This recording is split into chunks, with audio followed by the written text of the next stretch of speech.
Bonjour à tous et à toutes. Merci de nous rejoindre aujourd'hui pour ce colloque sur les droits du patient, finalement, à l'occasion des 20 ans de cette loi du 4 mars 2002. Alors, on l'a fait un peu en avance, mais pour des raisons qui vont être déroulées tout au long de la journée et que j'ai le plaisir d'animer et de tenir avec vous. Un colloque virtuel, encore une fois, eu égard au contexte sanitaire qu'on espère va nous permettre bientôt de mettre fin et de se retrouver enfin face à face et de pouvoir avoir des échanges tels qu'on les a habituellement. C'est beaucoup plus agréable et beaucoup plus simple. J'ai le plaisir aujourd'hui d'être avec François Viala pour nous accompagner tout au long de cette journée parce qu'on avait besoin d'experts de cette loi, finalement, et qui va nous expliquer, puisque moi je vais faire de façon très lapidaire une présentation sur cette loi, finalement, qui est arrivée il y a 20 ans maintenant. Il y a 20 ans, après des discussions avec tout le monde de la santé, avec les organes représentatifs aussi des usagers, une loi qui a porté quelque chose, un vent de démocratie sanitaire, finalement, dans ce monde de la santé, dans cet entre-soi, quelquefois, ça a été dit par certains de nos intervenants lors des matinales, et donc essayer de mettre en œuvre une vraie démocratie sanitaire et quelque chose qui finalement a des répercussions encore maintenant. Et 20 ans, on dit qu'on sort à peine de l'adolescence.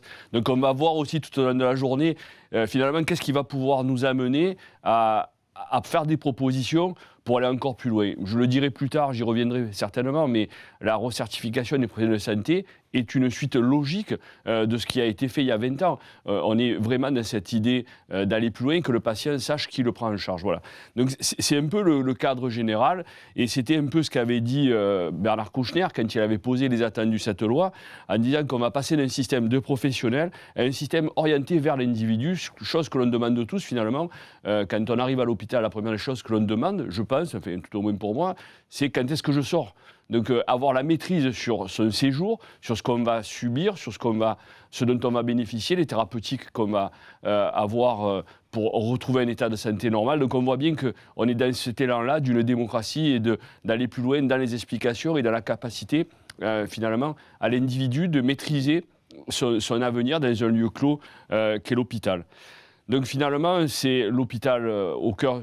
Le patient au cœur de l'hôpital, avec tous ses droits, toute sa démocratie, une meilleure représentation des usagers. Et Gérard Raymond sera là tout à l'heure pour nous parler de ce sujet-là. Et clairement, parler de cette loi sans avoir les usagers, ça aurait été une faute pour nous. Donc il nous fait le plaisir de nous rejoindre. La démarche qualité, la certification, ça en fait partie, mais la démarche qualité des établissements sont aussi une pierre de tout cet édifice-là, qui est l'hôpital, mais aussi de toute cette construction qu'il y a autour. Dans les éléments de contexte, il faut revoir l'Internet, finalement, le numérique qui nous permet d'être là aujourd'hui ensemble, mais le numérique qui a bouleversé finalement les patients qui, quelquefois, en savent plus que nous, professionnels, parce qu'ils sont très pointus sur un sujet précis qui les concerne. Et donc, la mise à disposition de toute la littérature scientifique est un vrai sujet qui permet justement aux patients d'être plus maîtres de leur parcours de soins. Donc le numérique a vraiment fait une éruption. Et puis bon, il y a tout ce qui est la biomédicale, les innovations technologiques en santé, c'est une industrie qui évolue rapidement. Un petit clin d'œil, ça fait 20 ans que les textes infirmiers n'ont toujours pas évolué, alors qu'on sait que les normes dans l'industrie, tous les 5 ans évoluent. Donc voilà, il serait temps de refaire le décret. Olivier Véran nous en a parlé la dernière fois qu'on l'a vu, et on espère que ça va se faire. Et puis, on a vu la crise Covid, les difficultés qu'il y a eu. Ça a été dit par beaucoup d'élus, ça a été constaté par certains conseillers de l'ordre. Ça a été la difficulté dans ce contexte-là de se réunir et de pouvoir avoir une prise de parti de l'ensemble à la décision et de ce qui s'est passé pendant ce temps particulier qui, je l'espère, va se terminer très rapidement. Donc voilà le contexte général. La loi du patient, on va en parler avec des experts et ce n'est pas à moi de dégager ça. Moi, ce que je souhaite vraiment aujourd'hui, c'est analyser l'ensemble des textes qui sont là et qu'est-ce que ça a découlé, de quoi ça a découlé, où ça a pris ses sources et vers quoi on tend et vers où on va aller. Et puis, quelles sont les pistes susceptibles de faire évoluer cette réglementation, finalement, qui est sans cesse en construction, avec l'ouverture des nouveaux droits, avec les data, finalement, l'exploitation des data, les nouvelles technologies, comment nous allons les exploiter, comment on va recueillir le consentement du patient, comment va évoluer la relation soignant-soigné, c'est un vrai sujet. Et puis, bien entendu, il y a des sujets actuellement dans la presse et dans le Canard enchaîné ce jour, c'est l'accueil en ville et tous ces points-là sur lesquels on ne se prononcera pas bien entendu aujourd'hui, mais qui est très important. Toutes ces choses-là, c'est aussi la clarification du parcours de soins. Comment on fait pour être finalement à la manœuvre avec le patient à côté de soi, pour pas qu'il y ait le trou dans la raquette, pour que la coordination soit assurée et finalement qu'on arrive à aller plus loin dans une prise en charge efficace et efficiente s'il le faut aussi également. Mais voilà. Donc cette loi Kouchner est fondatrice, on l'a dit, et il faut vraiment qu'on évolue, notamment les crises sanitaires, ça a été un vrai sujet, les maladies chroniques, la coordination, comment les patients voient les choses, comment les représentants des patients voient aussi les choses, nous font remonter toutes les problématiques et comment on peut aller plus loin. Le contexte général de la prise en charge, c'est le vieillissement de la population, avec des trous noirs quelquefois, l'expression n'est pas bien choisie, mais on sait qu'il y a des déficits. La maladie mentale est une vraie problématique. Le handicap aussi. On voit bien que les gouvernements s'y attaquent de plus en plus et qu'on est sans cesse en train de courir derrière quelque chose. Et donc, ça encore, c'est des sujets qui concernent cette loi de 2002. Et puis, on peut parler aussi des enfants, des violences familiales, enfin, tout ce qui concerne finalement les conseils de l'ordre et la prise en charge.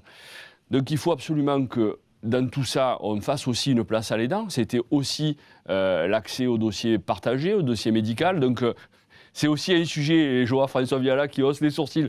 Donc, finalement, ce que je dis est plutôt vrai. Et puis, il y a tout ce qui concerne la fin de vie. Encore une fois, on est trop dans l'actualité pour en parler et pour donner des phrases, des sentences là-dessus.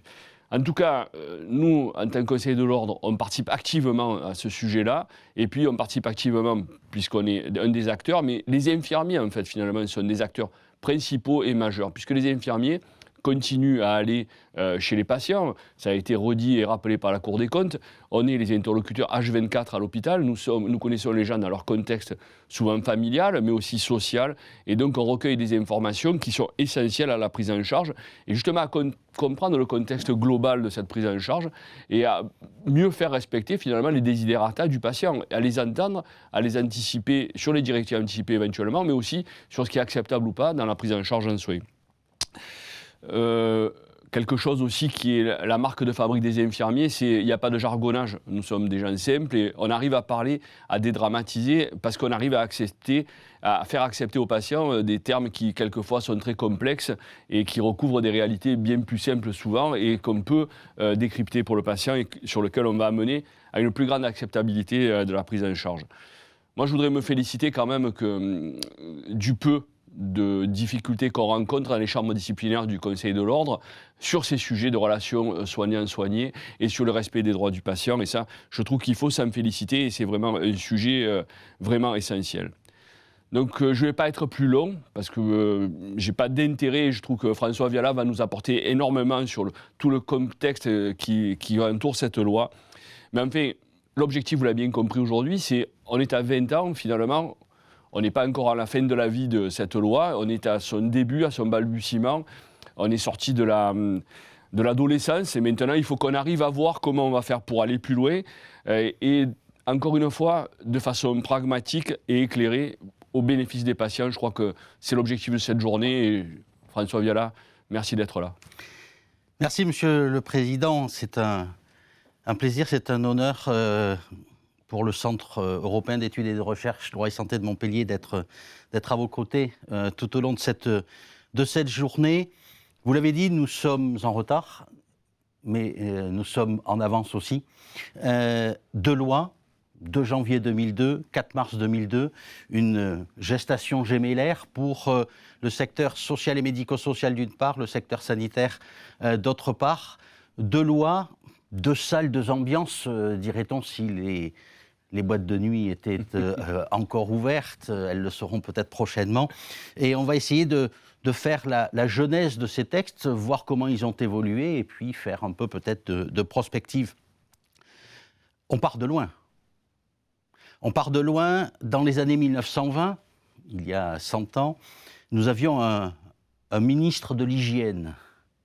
Dans les années 30, un ministre de la santé publique. Il faut attendre 1974, gouvernement Chirac 1, barre 1, barre 2 pour les plus anciens qui nous écoutent, avec Madame Simone Veil, ministre de la Santé, puis ministre de la Santé et de la Sécurité sociale, puis ministre de la Santé et de la Famille, pour avoir un ministère de la Santé.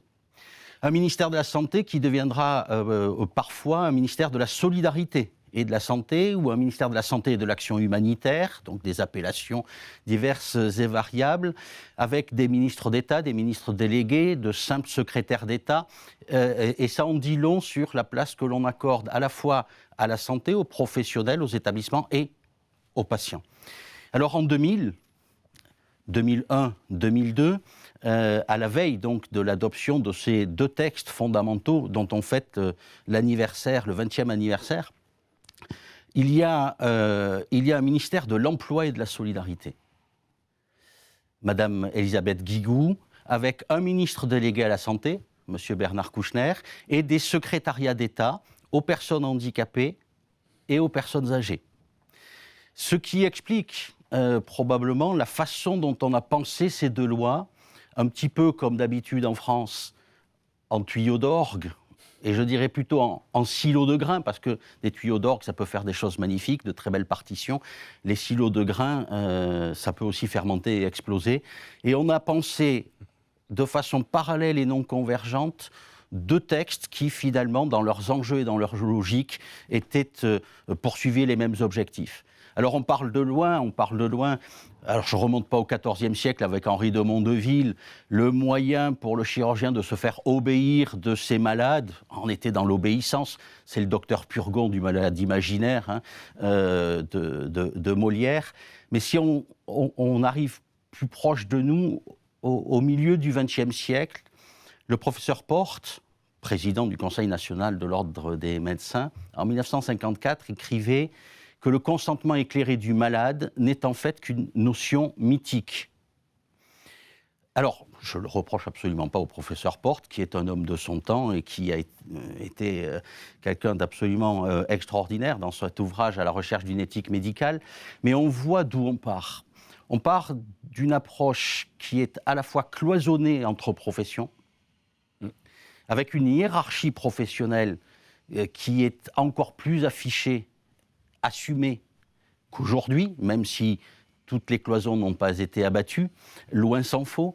Et puis surtout avec un patient qui est inexistant, qui est un enfant à apprivoiser, écrit le professeur Porte, et qui finalement ne peut pas consentir parce que tout simplement c'est un ignoramus. C'est l'ère du paternalisme, à la fois savant, directif et bienveillant. Tout n'est pas à jeter dans l'eau du bain. Il faut garder le bébé, si faire se peut. Alors, ça ne veut pas dire que les droits des malades n'existaient pas. Il existe un arrêt, l'arrêt Tessier de 1942, qui se réfère aux droits du malade. Le fait pour un chirurgien de ne pas rechercher le consentement de son patient est une atteinte grave aux droits du malade et une atteinte à la personne humaine. Alors, les juristes sont très gênés avec cet arrêt de 1942 parce qu'il est rendu en 1942. Je n'ai pas besoin de m'étendre sur le contexte, mais la dignité de la personne humaine était une valeur extrêmement relative, puisque les mêmes magistrats pouvaient appliquer le matin le statut des Juifs et l'après-midi considérer qu'il fallait recueillir le consentement du patient. Il est des périodes sur lesquelles on préfère glisser prudemment. Je suis donc imprudent, j'en ai parlé. Il est où le patient ? Et il est où le patient ? Il est où, chanterait Vianney ? Eh bien, il est dans les lois de 2002. Il est dans les lois de 2002 avec un ministère, deux secteurs étanches, médico-social, sanitaire, des professions cloisonnées, hiérarchisées, de lois. Deux secteurs de loi portés par des ministres différents. Ça rappelle un petit peu ce tableau de Picasso, Ciencia y Caridad, la science et la charité. Je ne sais pas si vous le représentez, vous avez une patiente avec un lit qui sépare d'un côté un médecin, qui tourne le dos à la patiente en train de prendre le pouls, tout à son acte technique. Et puis de l'autre côté, vous avez la sœur de charité, pardon pour les infirmiers et les infirmières que j'affuble de ce vêtement à cornette. Vous avez la sœur de charité de l'autre côté qui porte l'enfant de la patiente et qui amène un gobelet, une timbale d'argent. Il y a d'un côté les techniciens de l'organe malade et de l'autre les spécialistes du prendre soin, et on aimerait que ces spécialistes de ce savoir-faire et de ce savoir-être soient une seule et même personne. Et c'est à ça que vont contribuer ces deux lois à travers deux approches légistiques différentes. Une qui sera codifiée dans le Code de l'action sociale et des familles et une dans le Code de la santé publique. On poursuit les mêmes objectifs, mais de façon différente. Une section dans la loi du 2 janvier 2002, une section sur le droit des usagers, 8 articles, avec un texte fondamental où tout est dit. La personne se voit reconnaître dans l'article L311.3, premièrement, du Code de l'action sociale et des familles, le respect de sa dignité, de son intégrité, de sa vie privée, de son intimité, de sa sécurité, et on a rajouté ultérieurement de son droit à aller et venir librement.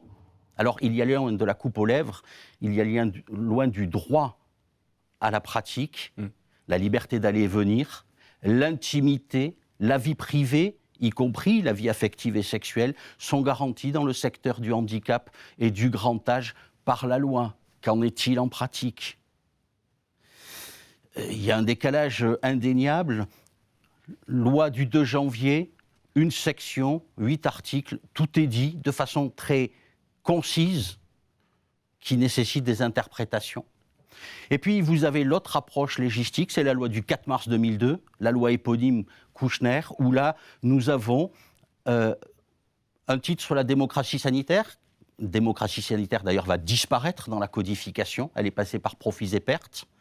Il faudra modifier d'ailleurs l'orthographe de droit des usagers qu'on avait mal orthographié, alors un acte manqué, un lapsus un petit peu gênant. Il faudra rectifier ça au journal officiel, c'est pas une plaisanterie. Et puis on a plusieurs chapitres et une cinquantaine d'articles très détaillés consacrés aux droits du patient, aux droits de l'usager, aux droits de la personne. Un texte qui résume tout dans une des lois, une cinquantaine de textes dans l'autre, et parfois le trop de quelque chose masque souvent l'absence de cette chose. Donc deux techniques légistiques très, très, très différentes. Sur la genèse de la loi du 4 mars, quand même, rappelez qu'il y a un titre premier, Solidarité envers les personnes handicapées, qui est arrivé un peu comme une dea ex machina dans le cours des débats parlementaires. Souvenez-vous, le contexte, et le droit n'est jamais innocent de son contexte, le contexte, c'est l'affaire Perruche. Proposition de loi, déposée notamment par l'opposition de l'époque, qui deviendra la majorité de 2002, après le vote de la loi, en situation d'urgence d'ailleurs, pas urgence sanitaire, non, une urgence parlementaire, puisqu'il y a une déclaration d'urgence dans les travaux parlementaires. Et il y a des propositions de loi contre cette jurisprudence Perruche. Et il y a une négociation au Parlement pour qu'il y ait, sinon un consensus, en tout cas une très large majorité transpolitique qui se dégage. Et le gouvernement va accepter d'intégrer la proposition de loi Perruche, contre la jurisprudence Perruche, dans le projet de loi Kouchner, pour que tout cela soit voté. Sauf que le titre premier sur la solidarité avec les personnes handicapées sera codifié dans le Code de l'action sociale et des familles. On l'exfiltre un peu discrètement. Tout ça, c'est le contexte. Il est intéressant de lire l'exposé des motifs de ces deux textes très rapidement. Après le rapport Pascal Terrasse, qui rappelle la loi de 1975 sur le secteur social et médico-social, il est dit il faut effectivement faire évoluer ce texte-là, il évoluera encore. Un nouveau texte reposant sur deux orientations. Une des orientations, c'est rénover et clarifier les procédures organisant le secteur médico-social. Donc on est dans la technique. Mais l'autre objectif, l'objectif majeur, c'est conférer la pleine citoyenneté aux bénéficiaires de l'action sociale et médico-sociale. Citoyenneté, liberté, égalité, fraternité, diraient certains. Conférer la citoyenneté pour ces citoyens de second ordre, que sont les personnes en situation de handicap, les personnes âgées dépendantes. C'est un objectif louable, noble, garanti aujourd'hui par le droit. Qu'en est-il en pratique ? Alors, personnellement, je dois le confesser, 55 ans, je ne suis pas encore sorti de l'école, donc pour ce qui est des travaux pratiques, il y aura des experts plus affirmé que moi tout au long de la journée. Deuxième approche, exposé des motifs, cette fois loi du 4 mars 2002. Le droit des malades et des usagers sont déjà reconnus, nous dit l'exposé des motifs. Mais il s'agit de textes dispersés et fragmentaires. C'est un petit peu comme dans les tontons flingueurs, on est dispersé façon puce. Donc il faut regrouper tout cela. Il faut regrouper tout cela pour lui donner de la cohérence. Et puis, surtout, l'exposé des motifs nous dit « Ces droits sont pour une large part appréhendés à travers l'énoncé de devoirs professionnels ». Jusqu'en 2002, ces droits existent, mais ils sont vus sous l'angle des devoirs des professionnels.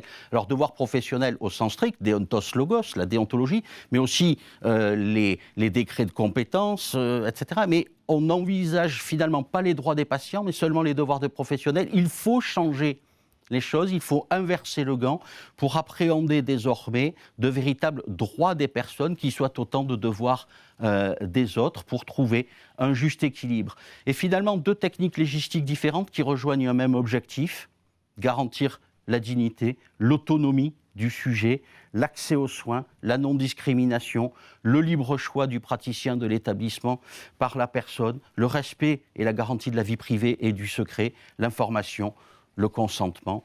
Deux secteurs, deux lois, deux salles, deux ambiances, mais finalement une seule et même philosophie. Alors on est sur des évolutions qui étaient parallèles et finalement ces évolutions désormais sont convergentes. J'en prends juste un exemple. Tous ces professionnels sont soumis au secret sur un plan déontologique et le secret est aujourd'hui un droit de la personne. Dans les lois du 2 janvier 2002, il y avait la confidentialité régie par la loi de 2002, le secret dans la loi de 2002, 4 mars 2002, et dans le Code de la santé publique, on ne s'intéressait qu'aux professionnels de santé. Évolution des lois de 2002, successives, je ne vais pas vous refaire tout l'inventaire des évolutions.